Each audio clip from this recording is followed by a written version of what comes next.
বলেছেন সহিহ মুসলিমের হাদিস, মান রা মিনকুম মুনকারান ফালিয়ুগাইয়িরহু বিয়াদিহি, কেউ যদি তোমাদের মধ্যে কোনো অন্যায় কাজ দেখে, সে কথা হোক অথবা কাজ হোক, অন্যায় কোনো কিছু যদি দেখে, সে অন্যায়টি আল্লাহ রাব্বুল আলামিনের কাছে অন্যায়, রাসূলুল্লাহ সাল্লাল্লাহু আলাইহি ওয়াসাল্লামের কাছে অন্যায়, কোরআন সুন্নাহর আলোকে অন্যায়,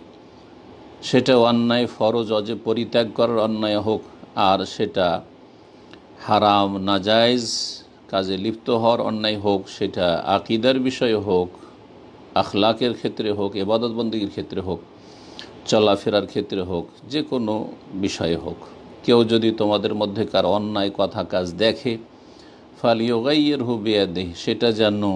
তার নিজ হাত দ্বারা অর্থাৎ বল প্রয়োগ করে সেটাতে বাধা প্রদান করে বা সেটার পরিবর্তন ঘটাবার চেষ্টা করে।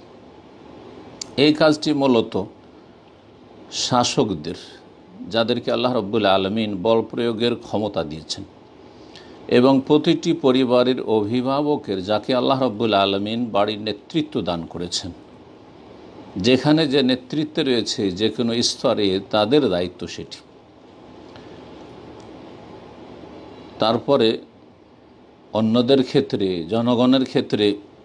সর্বস্তরের মানুষের ক্ষেত্রে রাসূলুল্লাহ বলছে, ফাইন লাম ইয়াস্তাতি, যদি বল প্রয়োগ করার ক্ষমতা না থাকে,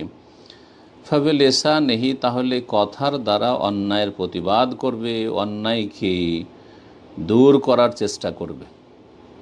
এই কথার দ্বারা অন্যায়কে দূর করা, এর দুটো অবস্থা রয়েছে। কখনো কখনো সেটি ফারজে আইন, যখন আপনার ছাড়া সেখানে প্রতিবাদ করার বা অন্যায় নির্মূল করার আর কেউ নেই, তখন ফারজে আইন আপনার উপর ফরজ, বা প্রত্যেকের উপর ফরজ আপন আপন জায়গায়। আরেকটি হচ্ছে ফারজে কিফায়া, যখন দেখছেন যে এই কাজটি, এই অন্যায়ের প্রতিবাদ করার বা অন্যায়কে নির্মূল করার, অন্যায়কে দূর করার, জুলমের অবসান ঘটাবার জন্য অনেকে আছে, তখন ফারজে কিফায়া। কিছু লোক এই অন্যায়কে নির্মূল করার জন্য কথার দ্বারা তার প্রতিবাদ করলে, কথার দ্বারা সেটাকে দূর করার চেষ্টা করলেই সেই ফারজে কিফায়া সবার পক্ষ থেকে আদায় হয়ে যাবে। ফাইন লাম ইয়াস্তাতি, কথা বলাও যদি সম্ভব না হয় কোথাও, এমন যদি প্রতিকূল পরিস্থিতি দেখেন, ফাবি কলবিহি,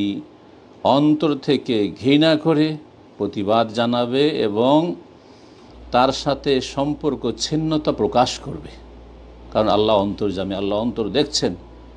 যে অন্তর কি তাদের সাথে বা তার সাথে, অন্যায়ের সাথে, অন্যায়কারীদের সাথে আপনার মিলে আছে নাকি। যদি আল্লাহ দেখতে পান আপনার অন্তরকে, যে আপনি মনোসমর্থন দিচ্ছেন, অন্যায়ের ওপর আপনি সন্তুষ্ট আছেন, বা অন্যায়কে অন্যায় মনে করছেন না, আপনি অন্যায়ের আপনি ভালো ব্যাখ্যা দিয়ে সেটার বৈধতা দান করছেন, সেটা যে কোনো রকমের অন্যায় হয়নি এটা প্রকাশ করার চেষ্টা করছেন, অথবা মনে মনে বিশ্বাস করছেন,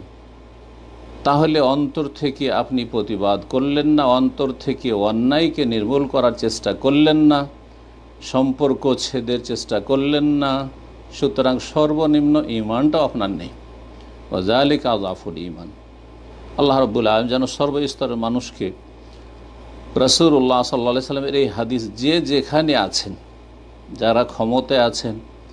যাদের কাছে বল প্রয়োগের ক্ষমতা আছে, তাদেরকে সেই ক্ষমতা